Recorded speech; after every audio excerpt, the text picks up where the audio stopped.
Okay, good morning, everybody. Welcome to the Saturday Morning Mastermind. I'm sorry we're running just a little bit behind this morning again. A little technical difficulties like we had last week, unfortunately. Google Plus or Google Hangouts aren't working quite the same way as they were. All of a sudden things change. But anyway, I'm Samantha Studebaker-Carl. I'm your host for the Saturday Morning Mastermind. All of us together are part of the Mindset Mastery Collective community. And every week we get together on Saturday mornings and we discuss different books that can help us, on our path to more personal success, personal development, business growth, career advancement, family relationships, whatever it is that we happen to feel like talking about at the time related to the books that we're reading. And so right now we're reading the book How to Win Friends and Influence People in the Digital Age by Dale Carnegie. And if you'd like to get a copy of that book, you can look in the event description here on Google Plus. There's a direct link there where you can get the book for very inexpensive. It's like $4 and change. Of course, that varies depending on what's going on with Amazon. But if you purchase anything through that link, after you click on it, it will go to benefit the Mindset Mastery Collective in our Saturday Morning Mastermind. So feel free to use that link to purchase anything through Amazon. That's the only way that we do any kind of monetization on this Hangout at this point in time. So anyway, that's all I had to say on that. I just want to give everybody a chance to introduce themselves, and while you guys are introducing yourselves, I'm going to jump over to our event page, and just for those of you who are out there watching, go ahead and introduce yourself on the event page, and as we go through the conversation today, jump in, add your thoughts, tell us what you think about the topic. If you've read the book, your most important lesson you've learned from this particular chapter, and I'll go into which chapter we're on here in just a moment. So I don't know, whoever wants to jump out. What do you, Danielle? I guess you fell off. Hey, Jason, I'm glad you jumped on. Okay, so whoever wants to jump out, jump on out there. Yeah, I'll jump out. Good morning, everyone. My name's Dan Smith. I live in Boise, Idaho, and got a beautiful day shaping up out here, so glad y'all was able to make it today. Hey everybody, this is Jason Roberts from St. Petersburg, Florida, and it is great to be here. Hope everyone's having a terrific weekend. Hey everybody, this is Danielle DeLyons out in Anaheim, California. Yes, you can't see me at the moment working on that technical difficulty. Hope to be on, but excited to be here with everybody.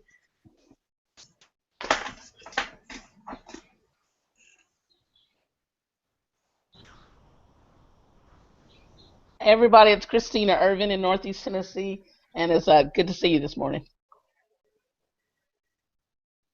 Yes, good morning, everyone. Donna Allen, Raleigh, North Carolina. And thank you, Christina, for going the extra mile to see that we got on this Saturday. Looking forward to it.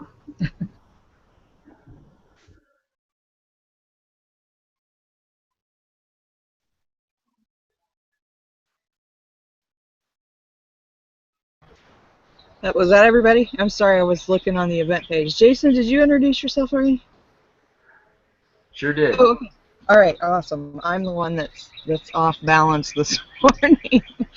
Oh man, I love getting together with this group. You guys are so awesome, and I love everybody who's out there watching. You guys are awesome too. But let me just jump over here and see who's hanging out with us so far. We've got Michael. Good morning, welcome. John. It's Tim Sack. Hey Sack, how are you? Here. I know we had a number of other people said they were going to show up this morning. So, okay, as you jump on here, just add your thoughts to the conversation. Just tell us where you're hanging out from, what the weather's doing out there. I'm so glad. I'm telling you, I'm just so glad to have warm weather again, because I just love doing my broadcast out here in nature. It's like my favorite thing. And good morning, Christopher. Welcome. Okay, so let me get back over here where I can see everybody. And if you have any issues watching for whatever reason, and you happen to be watching the replay, I've had a few people that have mentioned to me that they've had a little bit of difficulty watching via their mobile device, and so I've made a point today of posting the YouTube link. But for those of you who, you know, as I said, are watching this as a replay because you missed it because of not finding the link, I'm going to be posting that YouTube link every time before the Saturday Morning Mastermind in our community at mindsetmasterycollective.com. That's our Google Plus community, as well as I'll post it on the Facebook event page and on my profile. So you should be able to find that link in the future if you've happened to miss it this time. I'm just going to get that out there as much as I can. Welcome, Sandy. Welcome, welcome. Okay, so let's go ahead and get started here before I lose my whole train of thought. Okay, so like I said, we're in the book How to Win Friends and Influence People in the Digital Age, and we are in section 4, or part 4, which is how to lead change without resistance or resentment. And in that part, we are in chapter 2, which is acknowledge your baggage. And this particular, is that the one? No. Wait a second. Why is my bookmark in the wrong place? Okay, yeah, no, that's the right one. Sorry, guys. I know I named our event. What did I name our event? Okay, why admitting you're fallible builds trust naturally. And so in this chapter, it's called Acknowledge Your Baggage, and it talks about how when you admit you're wrong, when you're, you know, dealing with people or whatever situation you happen to be in, is that you kind of lift yourself up in that other person's eyes, because, you know, we all know that we make mistakes in one way or another. Sometimes we're wrong, sometimes we've, you know, made a grievous mistake, or sometimes we get into, you know, a battle with someone else because we think that we're right, then we find out that, oops, maybe we did make a mistake, and we're afraid to admit it, right? And so that causes additional, you know, tension and frustration in that relationship. But when you can admit that you're wrong, then all of a sudden it kind of releases that tension, and then the other person can be like, oh, okay, you know, we can work this thing out, right? And so I just wanted to give everybody a chance to just kind of share your thoughts to begin with. You know, what did you think was the most powerful lesson or, you know, story in this chapter? And then we'll just kind of start the conversation there. But before we do, Sandy, go ahead, jump out and introduce yourself. I know you didn't get a chance to do so. And then whoever wants to jump out after Sandy and just start the conversation, go for it. Hey, good morning. Sorry I was a little bit late, but yeah, it's beautiful and warm. Good to see you outside again, Samantha. It's like summer here in Miami again. The water's warm enough to go in. I know it was snowing up north again yesterday, so either way, happy spring.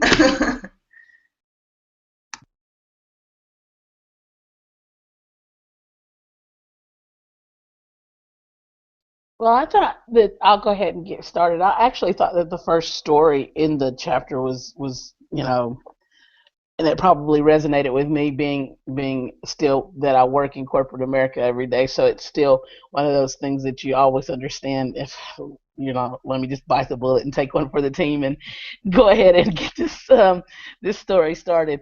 But literally it makes more sense, and it does. I mean, it's consistent with what we've said in previous weeks with, you know, just reducing a person's resistance to you in general.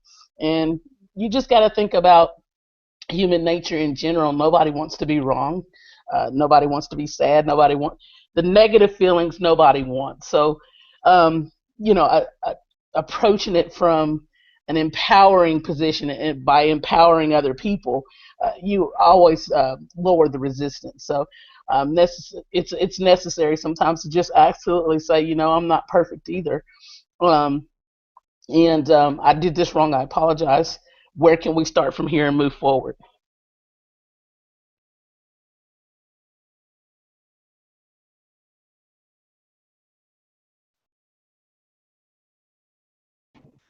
Yeah, I'll jump out and get started. Yeah, I think that same story that you was talking about, Christine. You know, this lady, she was in corporate America, and she had another person that was in competition with her, whatever the story was. But anyway, they were like butting heads constantly, and so that's kind of human nature, that we all. I mean, I know I have this big ego, and that's why I wrote about in the pre-mastermind, that I want to think that when I make decisions that there's like a heavenly choir behind me singing, ah, and everything's wonderful, because everything that I do is perfect and right, but the fact is that, we all make mistakes. We're human, and sometimes you make a choice or a decision based on the best information that you have at the time. But then the problem is you find out more information later on. Oh crap! I really screwed the pooch on that one. I blew it. And so this lady, she in the story, she was wanting to advance in her career, and she come to a point where this training she was going through said that you have to go back to people who you've wronged in some way and make amends, and you have to go apologize and ask for forgiveness, and take the first step and step out there on faith and say, what, gosh, I really blew it here, and I apologize. Will you forgive me? And that she went to this other man that had been butting heads with her, and as she asked for forgiveness and said, I'm sorry, will you please forgive me, that his eye teared up, and that he says, what, I've really been doing all these things wrong against you. Maybe we could join teams here and move forward together. And it's great when two human beings come together alongside each other like that. And I mean, it doesn't say what the future held for the two of them, but the fact is they may have become very, very good friends and work together in a spirit of harmony in the future because they did that. So anyways, yeah, it's great to it's humbling to admit that sometimes we all screw up. And I was reading a book recently. I can't remember the name of the book. Anyway, in this book, and I don't know if I 100% agree with it, but this person was saying that 70% of all the decisions that we make are wrong. And so the fact is that even with that 30% of the decisions that we do make that are right, that's enough right decisions that we can move forward and make something happen and have a great life. So I'll turn it over to someone else. Don't you just think also that, Dan, and the rest of the panel, that this sort of builds off of another previous thing that we talked about with appealing to the better you? I mean, if somebody else can admit they're wrong, you've got to sort of do the same thing, right? That's that reciprocation. Yeah, it is. I agree. Let me see if I can get the mic here correct.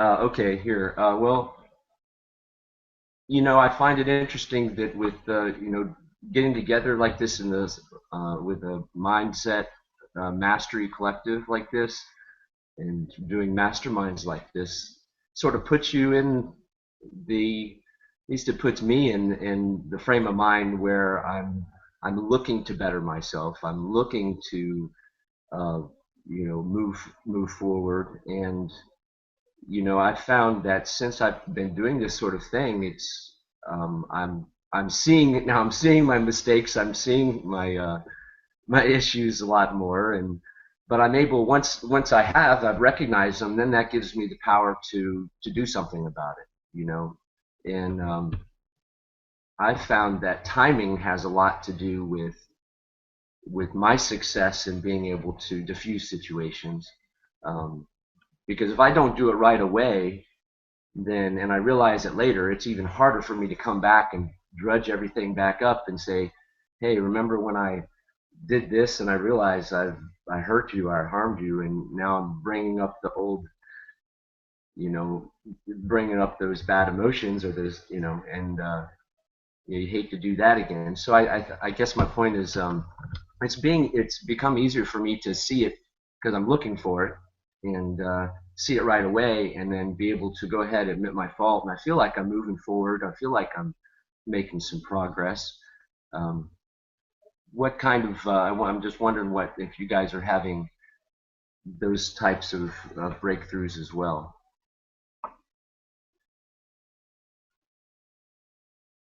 In regards to the timing in general, or just yeah, just noticing opportunities where we can take you know, take that initiative and step into our power to kind of control the situation and, you know, get whatever it is off our chest. At the same time, empower others to you know feel good about the situation as well. Yeah. Yeah, I think that's a really good point you make there. And what I am learning is that that comes with being conscious and being in the moment, because otherwise you often miss that opportunity if you're not in the moment. And yeah, lately than I have been in the past, and that's because I've become more conscious about being conscious.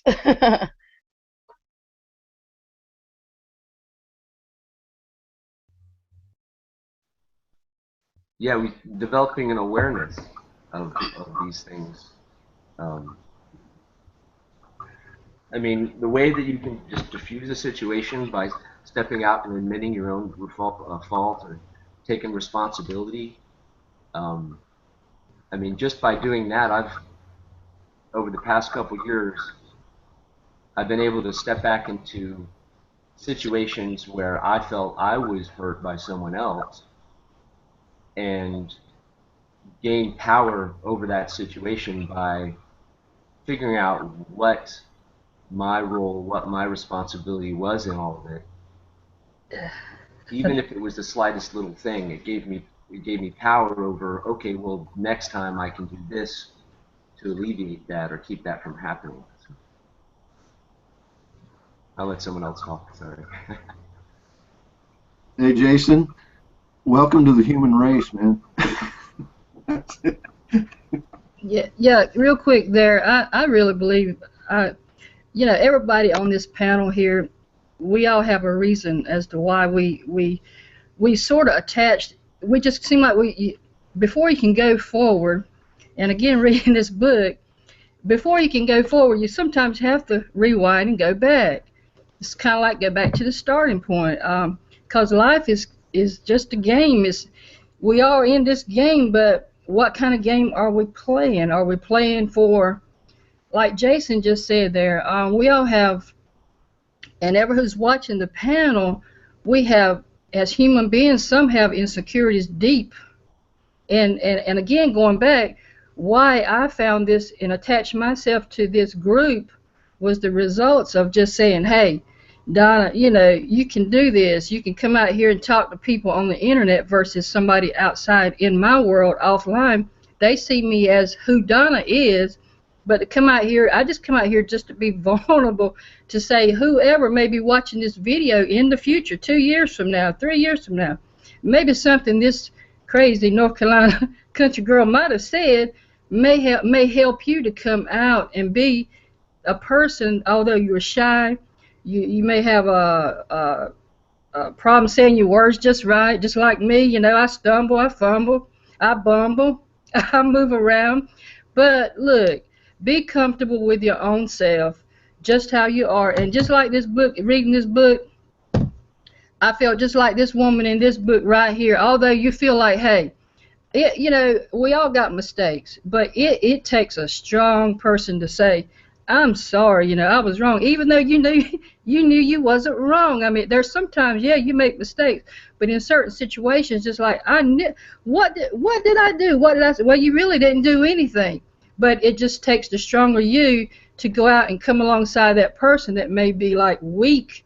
Hey, let's work this thing out. Can we try this one more time? You know, even in a marriage relationship, just like myself, I'm divorced. I'm not going to say, well, I'll say kind of happily divorced, but it had to be.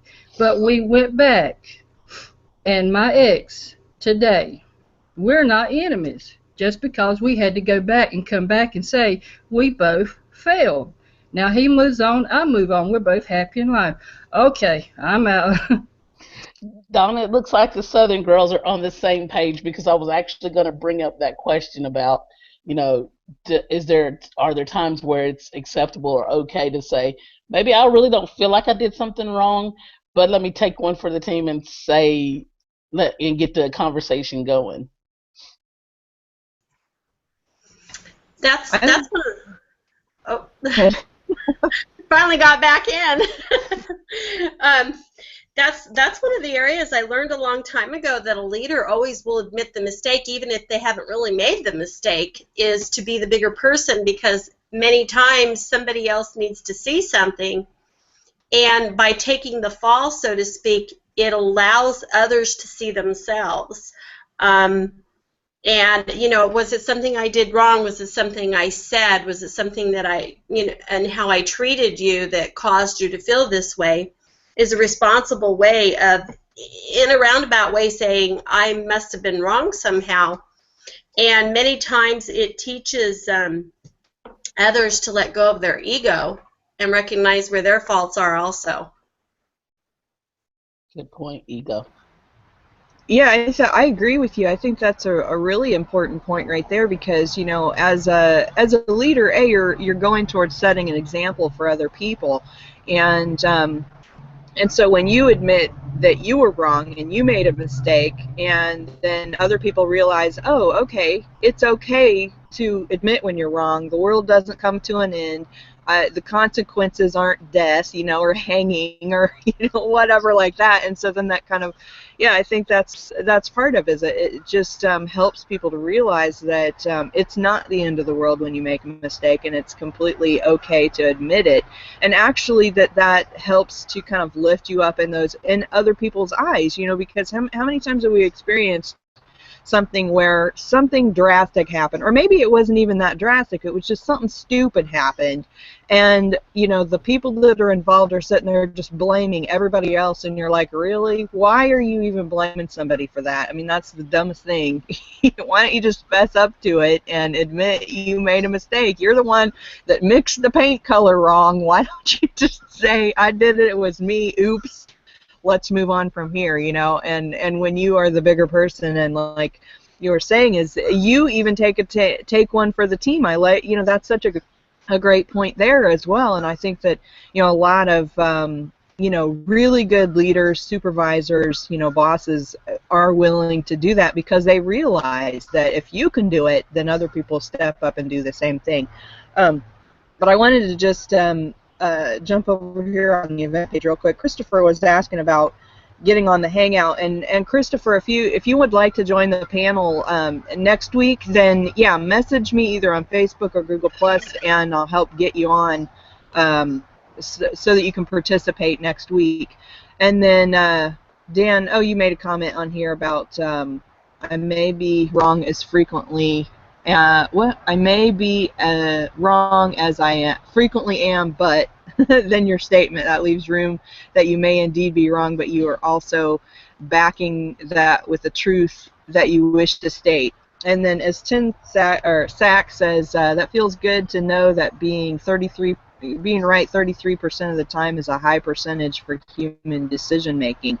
You know, and in the chapter, doesn't it talk about or I don't know if it was this chapter or which one, where it was talking about baseball being one of the only sports that actually just assumes that failure is part of the game. Was it this chapter, or was I reading something else about that, where it was saying I that? don't remember seeing it in this chapter. Maybe it was in a completely different book. I don't know. I'm reading like 10 books right now, so it might be. But it was talking about how with baseball, that they assume in the stats, you know, whenever they're talking about a particular baseball player's stats, is that, you know, they assume 90% of the time, or 80%, or whatever that large percentage is part of the game, and it's part of you know, that if they get like a 1% success rate, that's really high, and that may be the wrong percent. I'm not a baseball person, so I don't follow those stats. So for those of you who do follow baseball, maybe you can put out there, you know, what the typical stats are. But, you know, just to kind of give us an example, because I think this is a great point to send home, is that, you know, we may be wrong most of the time, and that's okay, because everybody makes mistakes. That's part of life. That's part of growth. And, you know, like Donna was saying, is going back. Sometimes you have to go back to realize those mistakes, and then be able to move forward from there. And you know, and when you were talking about being able to do that with your ex-husband, I mean, that's powerful, because that is a huge inner growth thing that helps you move forward and become that better version of yourself in the future and from this point forward. So that's all I want to say on that for right now. But yeah, we see it all the time. I mean, in our society, right? We see it in sports. The head coach always takes the blame for the loss, even though he called a great play, right? But somebody screwed up and didn't have their assignment. We expect our politicians to come out and accept the blame when they really had nothing to do with it. It wasn't even part of their job. I mean, it's part of the way it's supposed to be. As it relates to the internet, though, and you know how most of us are that are in business right now have some form of our business on the internet. How is everyone on the panel particularly leveraging this sort of strategy to help move your business forward?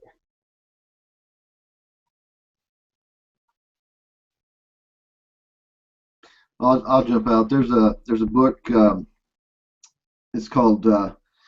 I'm having a senior moment here. Go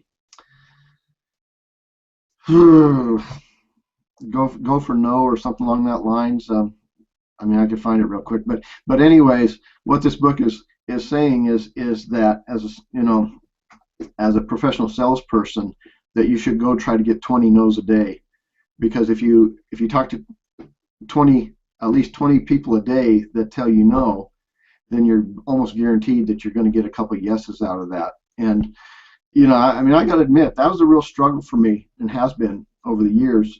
As far as doing sales is that, quite honestly, I'm crushed by the word no. I mean, it hurts. It's painful. Why would you tell me no? I mean, this deal's so great that, I mean, the old catchphrase, it actually sells itself. No, it doesn't. You got to go sell it to somebody, and hearing the word no is painful. It's like, what do you mean no? That hurts my feelings, But if you actually go for the word no and go for 20 no's a day, that you're almost guaranteed you're going to get some yeses out of that. So I'll turn it over to someone else.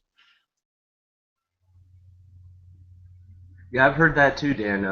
With the no's, I believe in that myself when I was doing business-to-business sales, and even back in the days when I was doing telemarketing, you would do that, and it was just a concept of it's a numbers game. But you'd be surprised how many managers and how many people out there don't understand that. I actually remember a time I said that, in a positive way, like, okay, let's go get some no's, and had a manager give me a weird look, and I was like, all right, you just don't get it. It's, I think it's something that's kind of important for us as we're admitting our faults. I think we need to also be aware of not getting bogged down by all of our mistakes. Take them on one at a time. Not fill our head with all the things that we're doing wrong, or but when we do step back into them, do it looking for a solution and in a positive way, and with a little bit of humility, excuse me, and I like what you said, Christina. How do you use this in our everyday our everyday selling online? Well, selling online, I would think, as just a suggestion, it's kind of the same as selling over the phone. And if you can come up with a little self-deprecating remark, something that happened to you maybe that morning, and so they get a picture of the other person on the other end of the line, and you can make that connection. It's funny, you'll actually, a lot of times if you do that, you'll end up having a whole conversation apart from what you actually called about, and just makes life a little bit more fun, and learn yourself and learning about others. Yeah, I have to admit that even though I'm quite aware and totally understand, I'm sorry, were you done? I think we have a little bit of a lag, so it's. Oh, you're fine. You're fine. Oh, okay. Even though I'm totally aware and I totally understand, I'm just not I'm not keen on the let's go get some no's. Just don't get me excited. I'm just never going to be excited about that. I don't think there's anything wrong with other people that if they can get excited, but that's just not my shush. But I will give an example of how I have had to use this with, if you happen to be building like a team, if you're in a business opportunity, MLM, network marketing, or something like that. I know not just too long ago I was online and I actually had to text someone on one of my teams and say, I apologize to you because I feel like it could be that I've gotten so excited for you that I have put my desires for you ahead of what you wanted for your business. So I apologize for doing that, and let me step back. And how about you tell me what goal you want to work towards right now, and let's see what we can do, how I can help you reach that goal. That's a really good point that you put out there, Christina, and it kind of follows along this line also. Sometimes when we are a leader, our perfection, or what appears to be that we always seem to do everything right, is overwhelming for people, because then they're like, man, I'm never going to get where this person is at. And they do it so good, and I get comments like that all the time, and it's like, oh no, let me tell you about all the times I've not done so great. I screw up all the time, and it's being that humble part of you, and that's a perfect example. We can do that. We put the same expectations on other people that we put on ourselves, and they may not be where we're at. We have to step back a step and remember back when we mess things up, because we maybe have read the books, we've been on panels like this, we've been to seminars, we've been around people that have helped us grow. Through the mistakes, we've grown, and it's in recognizing all of those things that we're able to really humble ourselves in a way that gives them that same opportunity. Something that I'm doing right now quite a bit is I'm doing a lot of blooper videos, and I'm saving them. And the reason I'm doing that is that as I get better, I mean, look, I have a shadow behind me right now. That's a blooper video. And so in doing that, I'm able to go back to people that are working on the same things and say, oh, no, let me show you my collection. There's a lot of them in there. And they go, oh, okay, I'm not doing so bad after all. And it actually wins them over to you more so. It influences them in a more positive way. Let me tell you about all the no's that I do get, because, yeah, it's not that necessarily, and I understand what you're trying to say, I'm not really keen on the no's, but it's the reality. We all go through the no's. We're going to go through more no's than we go through yeses.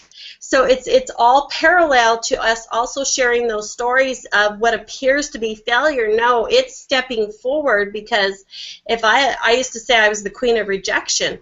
If I allowed all that to stop me, I wouldn't be where I am, where you perceive me right now. And oh my goodness, you should see so-and-so, that, and it's not even to compare, but I'm thankful that they shared where they were at certain points in their life, because it gave me the determination to believe I could get there too, through all my mistakes and failures, through all my no's, and you're going to get there too. Where can I meet you where you're at right now so we can help you keep going?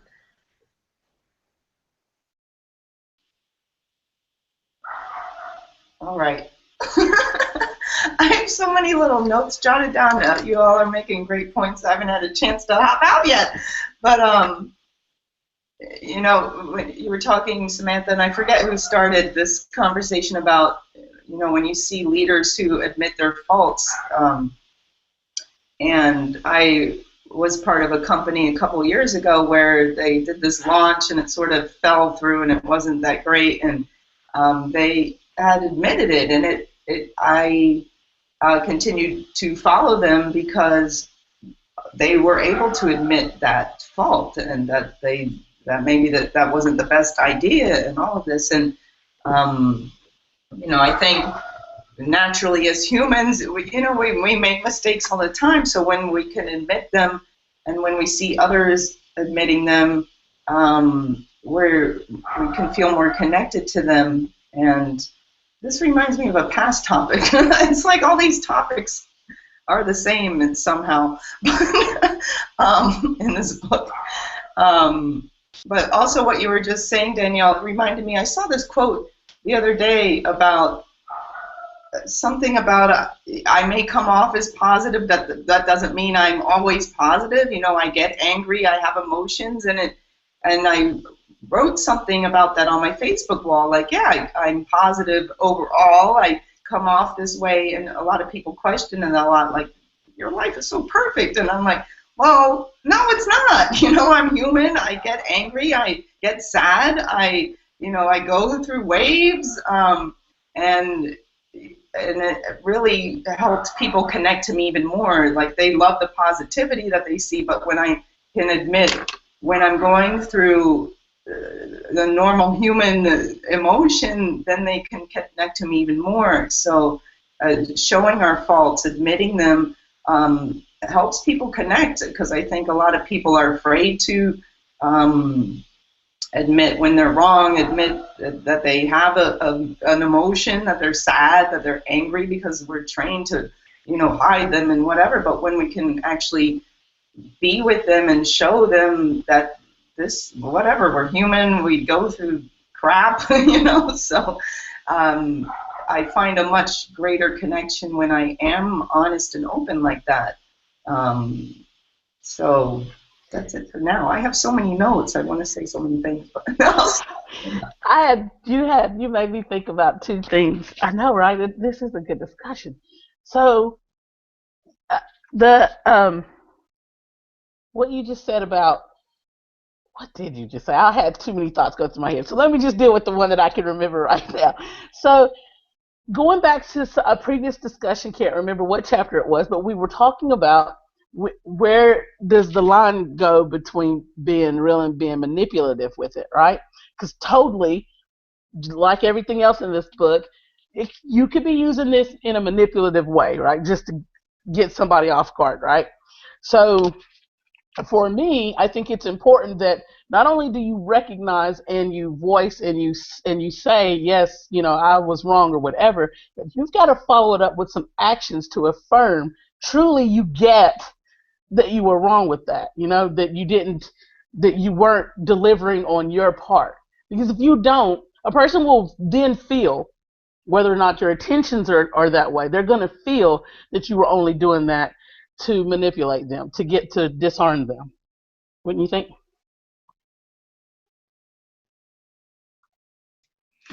Well, I think that Yeah, absolutely. And sorry, Dan. Go ahead. Yeah.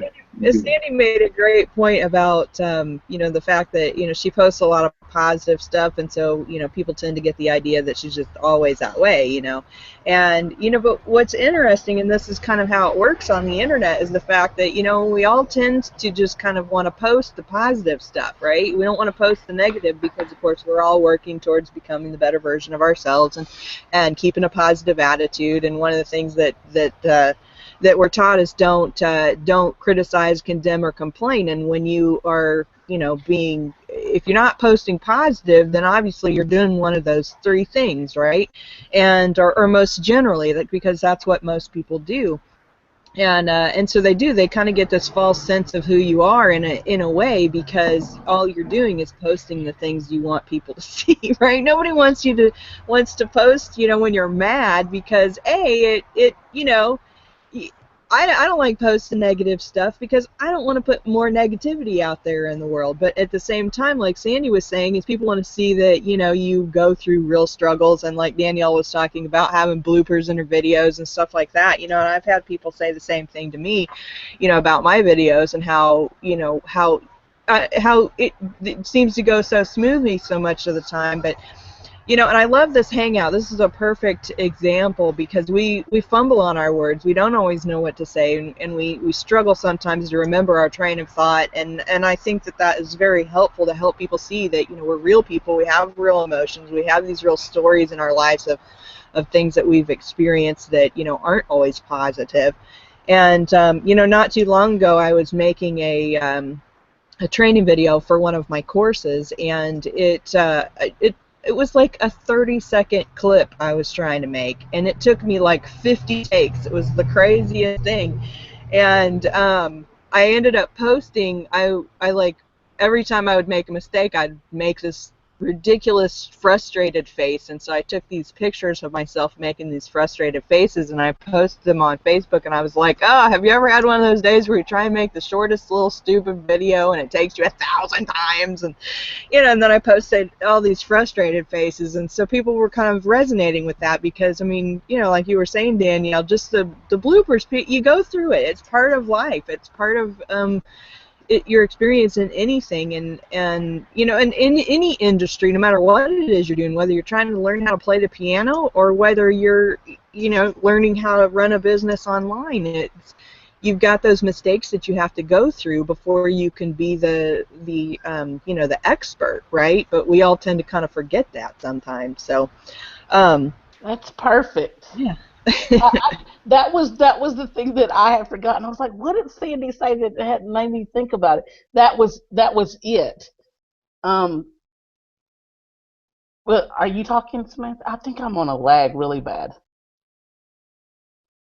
So just in case there is a lag and you're listening to me right now, I wanted to give an example of how to do that doesn't seem so negative on the online or even in person and face to face, because that's what we're taught, not to complain or not to criticize, and you got to be, everything's always got to be peachy, great, and fantastic, and you're rip roaring doing great in your business, and you can't tell everybody the truth, right? So one way that you can actually do that online and be affirming is literally to give an example. And I'm going to reference back to another previous discussion when I was talking about how you can package your story. Package a story in a way so that you're providing content and value. So, and I'm going to use an absurd example here because it's just easier. But you can use the formula of, before I did blank, I was blank. Right. The first thing that I noticed was blank, since then blank, and now blank, right? So you can say something like, have you ever gotten up in the morning and you keep hitting your big toe on this chair every morning? The first thing that I noticed was that it was in the morning when I was half asleep walking out to have my coffee on the porch that I kept hitting my big toe. But since then, I've moved that chair to the left about 5 inches, and now I no longer hit my big toe on the chair. You can too. Consider moving your furniture around. So you can actually literally come out and say, have you ever had an experience where something didn't work out in your sales, and then package it in that story format just like that. You're providing value and you're able to move forward. What do you think? I had some thought from what you were saying before, Samantha, about and Danielle, about the bloopers. When you hear stories of successful people or famous people, we see this vision of like, oh, they're perfect. They just have this natural talent, but they got there by, when you actually hear their story, by going through 1,000 billion bloopers on the way. Like Michael Jordan, I forget the statistics, but he wasn't successful. He was on a baseball team and he was like failing all the time, and when he started playing basketball, he was practicing constantly every day, and he made mistakes all the time. And successful people go through their mistakes to get to their success, and I think that's where a lot of people give up and fall short or say, well, whatever, I can't do this. But when you really listen to these success stories, like Napoleon Hill talks about success stories of successful people a lot, and I was just reading this book by Jake Ducey where he looked at successful people a lot, and one of the main things is that they fail a lot. They make mistakes constantly, and they keep going, and it's about persistence and being honest and real about the mistakes that they're making, and saying, so what? I'm going forward. I'm going to keep going. I'm going for my dream. Because we're human, we make mistakes, and we have to train our mind to keep going through those mistakes to get to that successful place. So that reminded me of that, whatever you were saying, Samantha, before. That reminds me of the statement that when you trip, make it part of the dance. You know, we've all heard that one where we just make it part of the choreography. And I had a situation one time that could have paralyzed me from ever getting on a stage again. And it was in front of over 1,000 people. I went to get on stage and my shoes flew off. It was kind of loose and it flew into the audience. Oh my God. That was like the most embarrassing moment I think I've ever had in my life. And it was my fault for wearing loose shoes to go up on the stage in the first place, but they were so hot and I wanted to wear them that day. And so I kicked the other one off. I laughed it off and went on, and I was embarrassed and all the other feelings. But it was, you know, it was making all those blunders and mistakes, just little silly things sometimes that we do wrong, and say, you know what, let me tell you about this, but it didn't stop me. And the most successful people, and this is why I just keep going, and you know, and I come across always positive, but I have my crappy moments too, guys. I have a lot of them. My kids are the brunt of them a lot of times. Poor things. And I was just listening to something the other day from somebody that's just helped so many people around the world, and he said the most successful people, the most common denominator, and this is something everybody on the panel is talking about today, and Sandy just brought that up again, and so did Christine, they're the most successful also, because they were willing to many times admit their mistakes, evaluate their mistakes, learn from their mistakes, and move forward just a little tiny bit at a time. And that's where we really get real with ourselves, is when we're able to just look at ourselves and say, yeah, I made those mistakes. What can I do better next time so that I improve upon that? That's great, Danielle. You know, I don't think it's very easy at first to do that, but I think the more we look at that and allow ourselves to look at that, the easier it gets to actually deal with things as they occur, and then possibly change our habits of, when something even small goes wrong, to immediately get a, oh gosh, what's going on, rather than oh that happened again, okay, I've heard, you know, just allows us to have a different way of looking at it. So I wanted to bring that up, but also I like where it says here that you know, no one expects us to be right all the time, but when we're wrong, they certainly expect us to own up to it. And in that sense, being wrong is an opportunity to show what kind of person and leader we are, how to well we own up to our mistakes makes a bigger impression than how we revel in our successes, is what it says. And I like that. I think that holds true.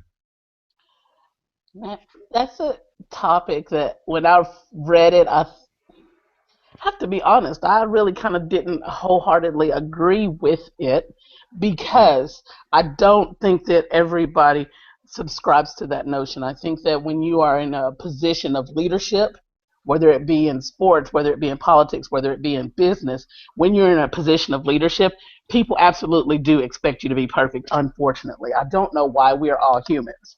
But they do expect you to be perfect. They do expect you to do the right things. They do expect you to lead in their vision of what is perfect. What I do agree with, though, is being able to have that humility and admit that you aren't perfect, or that you did do something wrong, or that you do have opportunity to grow, that you do struggle with the challenge.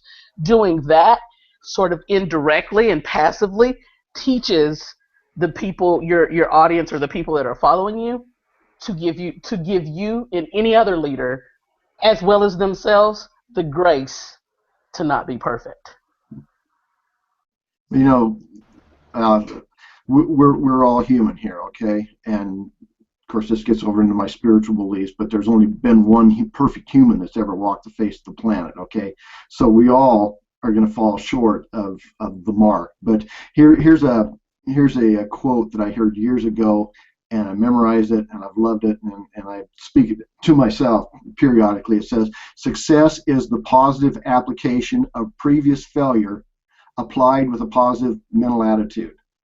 I'm going to read it again. Success is the positive application of previous failure when applied with a positive mental attitude.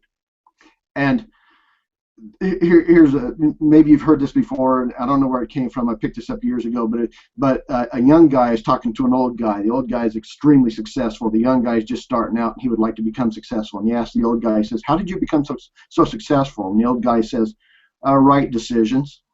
And he said, the young guy says, "Well, how did you make the right decisions?" And the old guy says, "Wrong decisions."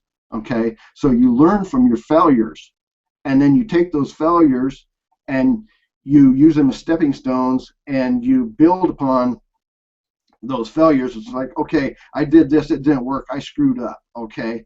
And so I got to admit that I screwed the pooch here, and I got to take a lesson from that. But what's the lesson that you take from that? And so you take that lesson and you apply that with a positive mental attitude.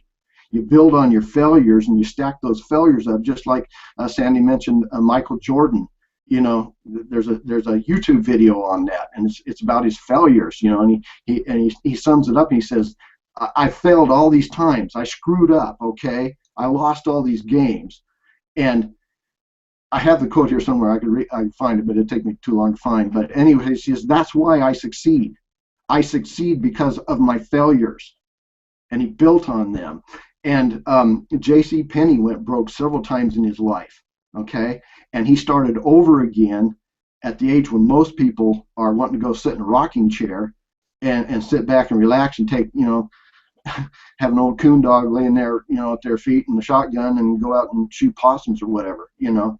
So you take the previous failures and you build on them, okay? But the problem is most people get their focus looking at their failures.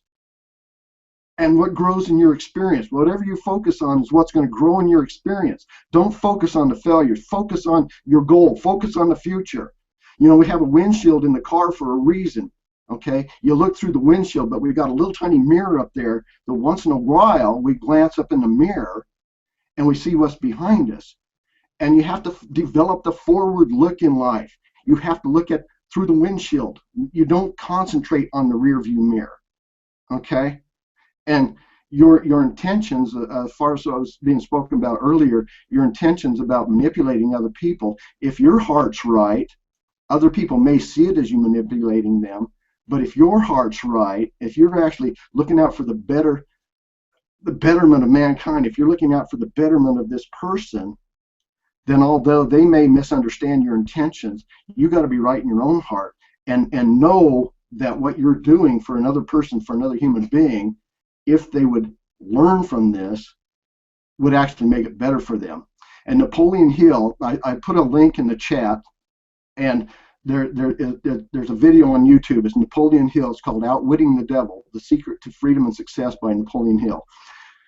We all look at Napoleon Hill as this almost a god man, okay? This guy never made no mistakes. But if you go and you watch that video, and it's like 5 hours long, almost 6, just short of 6 hours, he'll tell you right in that video, I screwed up over and over and over and over and over and over and over again. I failed. But what did he do? He built on his failures. And today, what do we know Napoleon Hill as? We know him as a success. Not because he focused on his failures, but because he moved on. He focused on success. He focused on the future. He focused on what he was going to do. He didn't focus on his failures. And today, we only remember him as a successful man. But time after time after time, he screwed up and he failed. So I'm done. Yeah, speak it. We're all like, yes, Dan. That was awesome. Oh yeah, nice. Well said. Yeah, Christopher made a comment on the event page. He says, I make mistakes because I'm always headed towards success. I thought that was a great quote that goes right along there with what you were talking about, Dan. And you know, that's so true because, I mean, you know, you're not going to make that success if you don't make some mistakes along the way. And, you know, Christina, when you were talking about how, you know, a lot of times we expect the leaders to just be perfect, you know, and, well, I mean, for those of us that are working on personal development, we realize that, you know, people make mistakes, and that's part of life, and part of doing business, and part of everything. You can't, there is no perfect. But I know that there's a large majority of people who just expect others to be perfect. And you know, and of course this chapter, when it talks about, you know, admitting when you made a mistake, and like when Sandy was talking about the leader in that one company, that when they were getting their startup going and they made a huge error, but they were still going after what they thought was the best route. They're trying to be what no other companies were being, and create something that no other companies had created. And you know, by them telling us, okay, yeah, we screwed up, we didn't make the best choice when we made this decision, however, this is what we're doing to fix it, this is what we're doing to rectify this situation so that we can keep moving forward, that we can create this company that we have such a huge vision for. And I think that's what the key is that, you know, even for people who see the leaders as, you know, they should be perfect, they should never make a mistake, that when that leader does admit that they've made a mistake and say, look, I made a mistake, I'm sorry, I did not intend for this to happen, and this is what I'm doing to rectify the situation, that's where the difference is. And because there's so many leaders out there and so many big business people who just, you know, they just pretend like it didn't happen, you know. I mean, how many times have we heard these stories of these big corporate entities where, you know, they're so focused on what they want and what they just, you know, what they're trying to accomplish that doesn't really have anything to do with anybody else, and they make a big mistake, everybody sees the mistake, and they sit there and try and act like, oh, nope, it wasn't me, I didn't do it. And you just want to smack them, I mean, or put them in jail, depending on the situation, you know. And but if they would just admit, oops, sorry, you know, there are still going to be people that are pissed off. There's always somebody that's going to be pissed off, but at least they would have that kind of, okay, yeah, you're human, you made a mistake, and I understand. It really, really sucks, and I'm not happy about you for it, you know, but at least you fessed up, you know. So that's my thought on that. I wanted to jump on that one, Samantha, because that's one of the hardest things that I've seen happen is when there's something that's happened and everybody's trying to say, oh, let's not focus on the negative, but only focus on the positive. No, actually, sometimes you do need to focus on that negative situation in a positive tone, but to completely ignore it and pretend it doesn't exist at all is failure on your part, worse than just admitting that there's a situation and coming up with a constructive way to handle it and cope with it. I experienced this not too long ago, and it really just set a bad flavor in my mouth, because I'll admit, and I'm not perfect, but I will admit when I make mistakes. But when you sit there and you're like, oh, well, let's not worry about that thing that just happened that's affecting all these lives, and they don't know how to cope with it. They're not maybe where this panel is at in our mental state of being. By ignoring it, that's a really bad mistake to make. So being humble enough to say, you know what, we messed up here, folks, especially if it comes from a company and it affects people's lives financially. It's huge that you say, well, we made some pretty bad errors. And great topic as well. Yeah, great point, Danielle, because even in personal, that reminds me of even just in personal relationships, if something isn't being spoken that feels negative, it like compiles on top, and then you notice all these negative things that in the relationship, and then if it's never spoken, all of a sudden it's like this explosion one day, and that just in a one-on-one relationship that can be huge, but with a company, I can't imagine what could happen, you know, if you're just holding something and you're not admitting something. It compiles and it explodes. And I guess that's when we see something in the news of a company that has a huge explosion, is because they haven't dealt with those little things coming up in the interims that are wrong or that they need to admit. So it goes from the small scale to the big scale in every way. So just say it. There's some great points in the discussion today, guys, and I have to agree with you, Sandy. I was just, I was just thinking back, when, 5, 10, 15, 20 years ago, gosh, for the past I don't know how long, I've, had a very difficult time admitting that, when I was wrong, and I would, everything I had to do had to be as perfect as possible. And I actually wasn't very good at apologizing and admitting my faults because I had no practice at it. I had been so good at keeping from having to do that. But I've experienced what Danielle's said, and where I've totally screwed up, and then you know was just couldn't even talk, didn't even know what to say, what to speak, what to and I went into denial and didn't ever I never admitted. I mean, it was obviously, that I had screwed up between the people involved. So everybody knew it wasn't, and I was just so embarrassed. I never addressed it, and I always regret that. And it's just recently that I've, through masterminds like this and through Napoleon Hill's works, and I've been able to look at things differently and really make an effort to get better at that.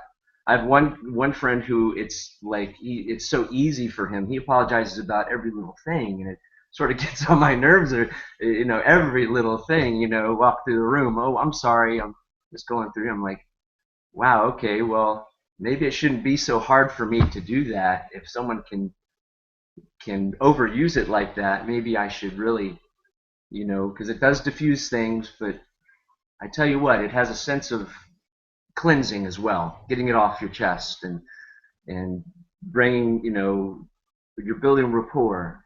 I'd like to address what Christina was saying about manipulating. This I don't think is really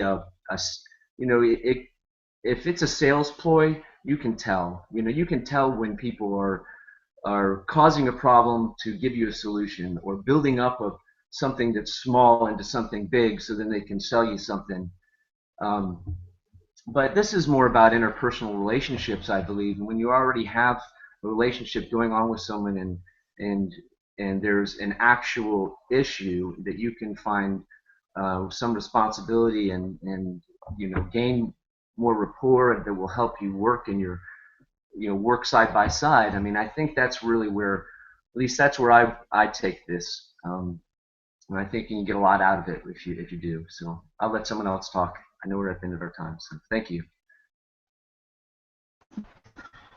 Oh, yeah, we are right. We're actually past the top of the hour, and I know we kind of ran a little behind when we got started. So, but yeah, I mean, if anybody wants to just add a couple, final thoughts before we wrap up, jump out real quick, and then we'll close out. Yeah, I'll jump out real quick. I got another book, and it's all about some of the most successful people that, I mean, if I name the names, you all would know them. J.C. Penney was one of them, but there was a number of them, and they died extremely successful. They died with millions of dollars in the bank, so to speak. But every one of those stories, if you go back and you look at their personal lives, there was always a story of struggle, of failure, repeated failures. There were physical problems that, aches and pains that their physical body had, diseases, challenges, just the day-to-day challenges that every one of us go through. But they didn't place their 100% focus on the challenge. They put their focus out there on the future and where they were going, and that's where so many times we get stuck, because most people affirm the visible reality. I'm going to say it again. Most people affirm with their mouth the physical reality, and they say, there's a mountain in my way. I'll never get past that mountain. The mountain's too big. There's a Goliath. There's a problem. There's this whatever, this physical problem. There's this whatever standing in between me and what I want. But the problem is most people affirm the visible reality, and that keeps them stuck, because they're stuck there looking at the problem. They're looking at the mountain instead of looking at their goal and what they want out there in the future, and it keeps them stuck. So the trick is to eliminate the negative and accentuate the positive. Keep your eye on the prize and move towards that day to day. And yeah, those problems are there. That mountain's still there, but I don't recognize it. I got to put that behind me because I'm going near, and you move on. So that's all I got. Thanks.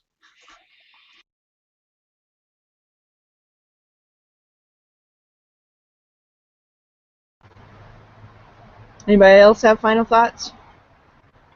I'll just leave with this and say it was a really great discussion today. And if you are more conscious of what you're doing, then you won't miss so many of the opportunities to actually really leverage this chapter of the book. It's a great discussion. It could go off in so many different ways, and I'm grateful to have been a part of it, and for all of you. I love you all. Ciao.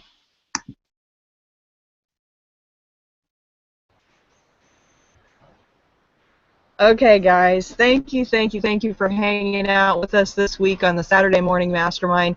Be sure and like our channel, follow us on Google+, jump into our community, which is mindsetmasterycollective.com, and then meet us here again next week, Saturday morning, 10 a.m. Eastern, at SaturdayMorningMastermind.com, and we look forward to having you on the conversation. Thank you to everybody who joined us this morning. Thank you for your adding to our conversation. And like I said, meet us in our community. And that's it for today. So have an awesome, amazing, wonderful weekend, and we'll see you next time on the Saturday Morning Mastermind. Bye for now. Bye, guys.